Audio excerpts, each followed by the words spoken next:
राम राम भाइयों सभी को। तो आज मैं आपके साथ एक और वीडियो शेयर कर रही हूँ जो मैंने अपने प्रीवियस स्कूल में क्लास 3 के बच्चों से कराई थी।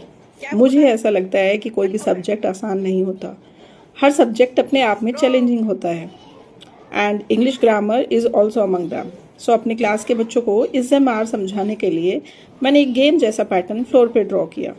इन छोटी छोटी एक्टिविटीज़ को भी इन्वॉल्व करके हम अपनी क्लास को काफ़ी ज़्यादा एंगेजिंग और इंटरेस्टिंग बना सकते हैं। बोरिंग लेक्चर्स की बजाय अगर हम खुद बच्चों को करने का चांस दें तो इन चीज़ें उनके माइंड पर परमानेंट स्केच बना देती हैं। तो बस एक ऐसी ही छोटी सी एक्टिविटी हमने अपने बच्चों को क्लास में SMR का कॉन्सेप्ट समझाने के लिए यूज़ किया। बच्चों का ज़्यादा अटेंशन था, अपनी टर्न के साथ साथ बाकी बच्चों की मिस्टेक्स पर भी ध्यान दे रहे थे।